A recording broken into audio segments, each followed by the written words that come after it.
Okay. Hello, everyone. So we have 15 minutes from what I understand, so I'm going to try to be relatively quick, yet easy for understanding. Just quickly about me, then I'm going to ask you a couple of questions. So my name's Simon. I currently live out of UK, London, UK. I work for ID Quantique, which is a Geneva-based pioneer in quantum networks, quantum communication, and QKD, QRNG. Recently acquired by IonQ, an American company, which you've seen around, and you've just seen Nicole talking in the previous session. So it's a great, great moment for us, and I'm very proud to be here. By the way, I participated in most of these events, including the first one that was held downtown Washington, so very proud to be back every year. So out of curiosity, how many of you here are involved in general in quantum networks or QKD related activities? Okay, quite a few hands. Cybersecurity, anything related to cybersecurity? Two? Okay. How many of you are consumers of these technologies, meaning using them for benefit of your own safety? A couple of hands? Okay, good. Just for my understanding, who am I talking to? Okay, so just to start with, this is supposed to be more on critical infrastructure, so we will need to define that. But critical infrastructure or not, everybody will have to go through the migration to quantum safe.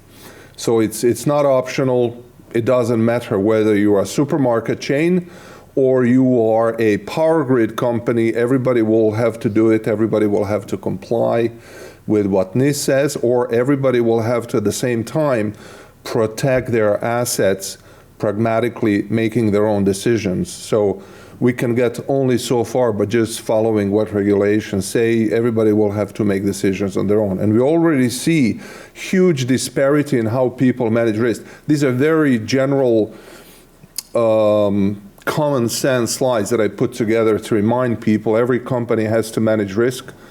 Quantum threat related risk, which is defeating public key cryptography as we know it in some near future, with quantum computing power, is one of those risks that every company will have to manage on their own, spend money on it, and decide what to do about it, how fast to go, how deep, prioritize, and so on.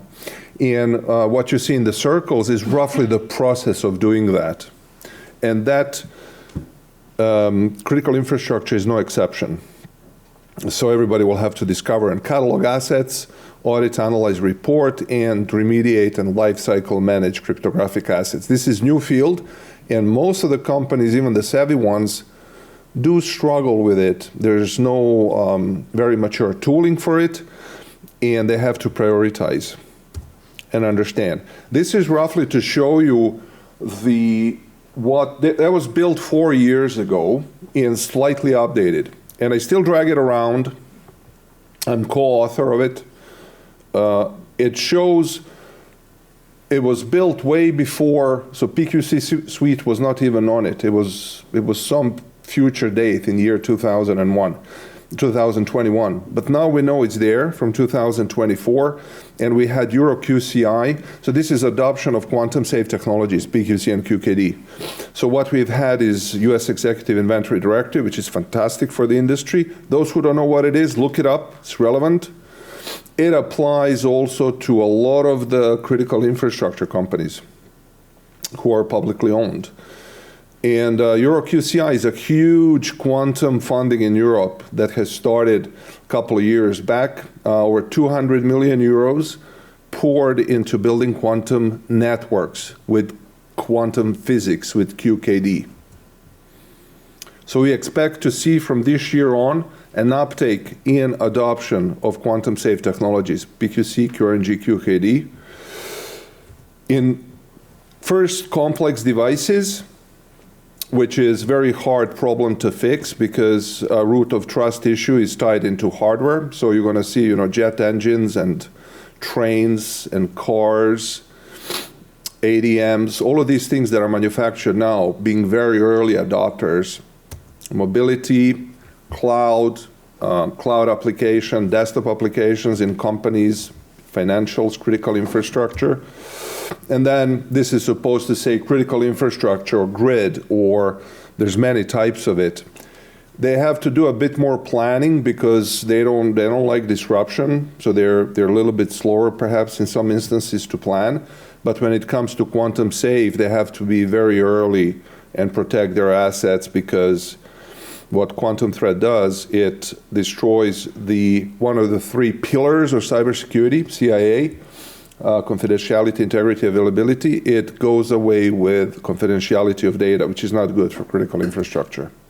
PKIs and network infrastructure.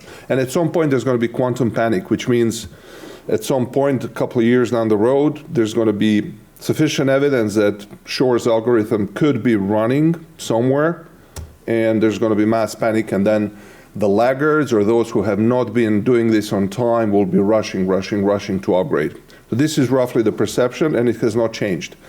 This is an example from a financial customer that I show. It's no different in critical infrastructure, and it shows how risk-driven planning works for which parts of the infrastructure you need to upgrade first to quantum safe, which is understanding the impact of the threat, the likelihood.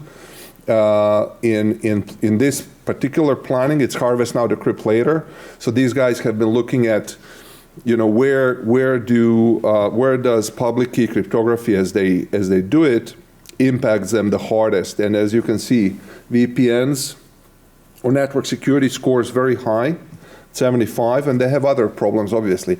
Every part of critical infrastructure will have a slightly different priorities and charge. This is just an example to show you what every organization has to do.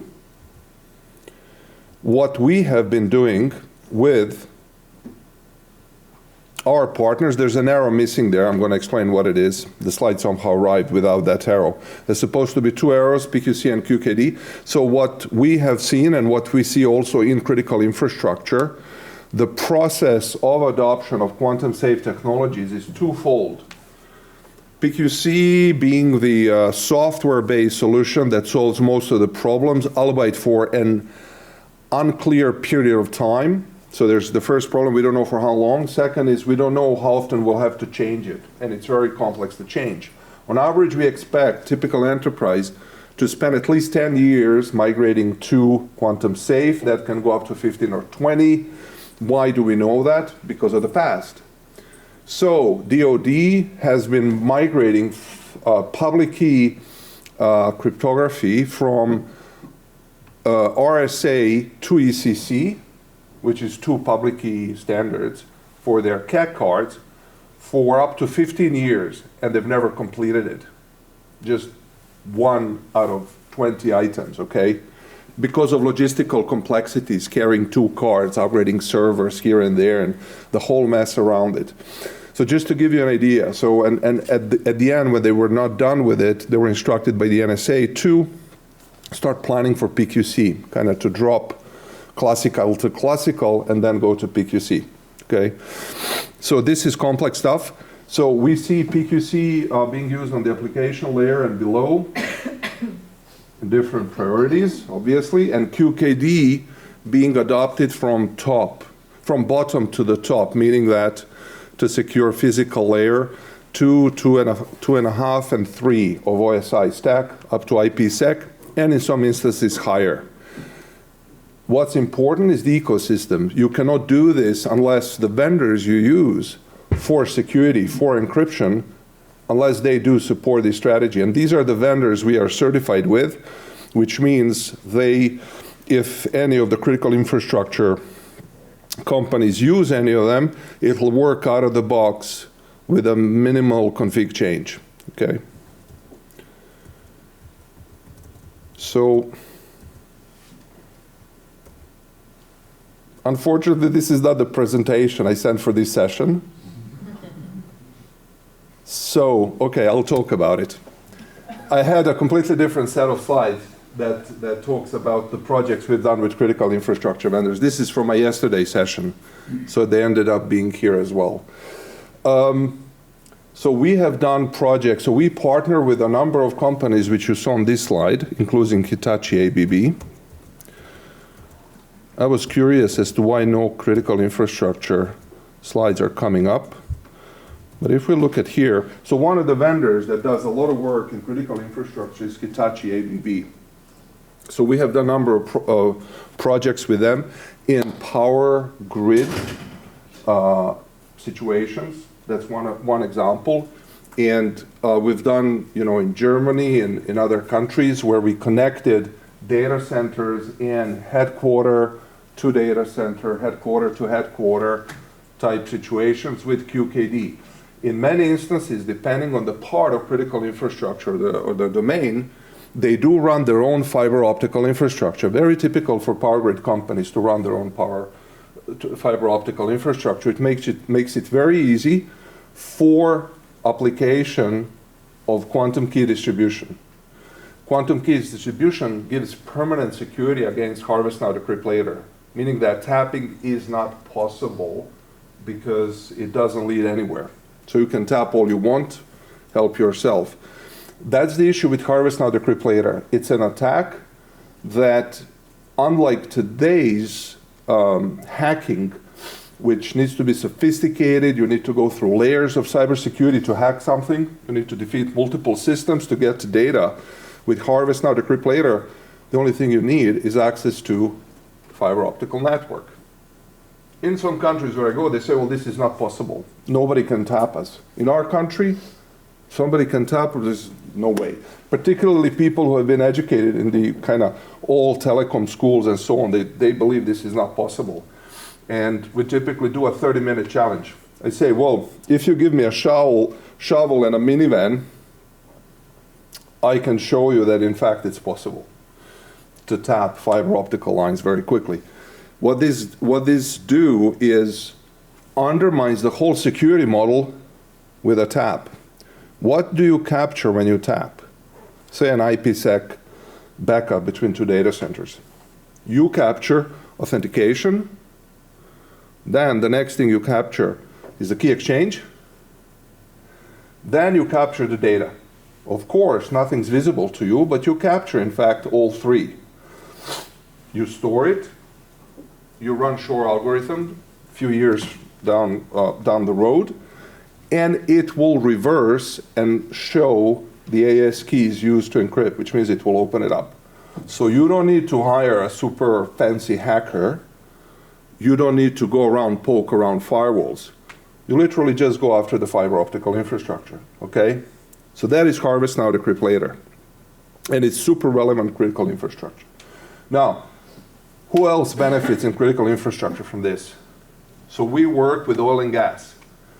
It's a good example in critical infrastructure.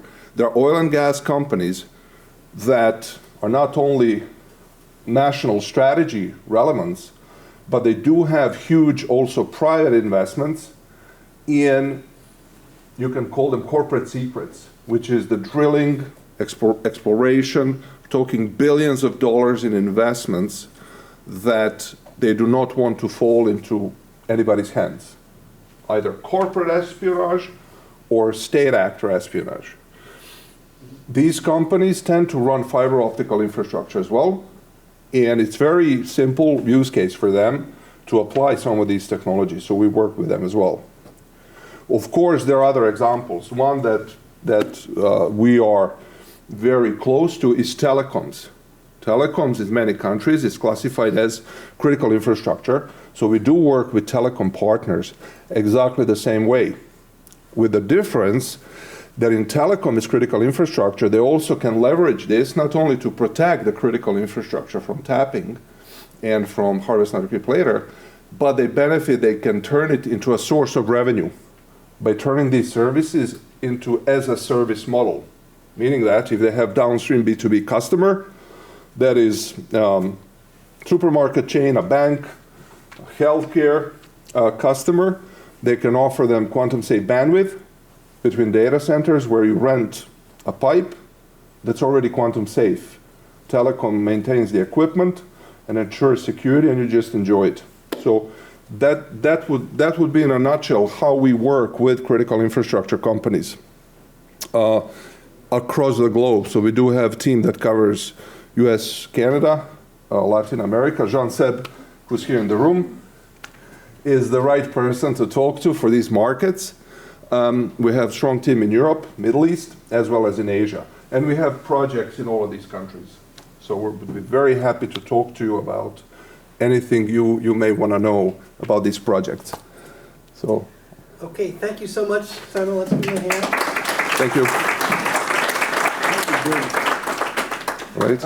I will say that when GQI talks with new clients, the very first thing we tell them is, if you haven't started a quantum safe program, you need it started right now.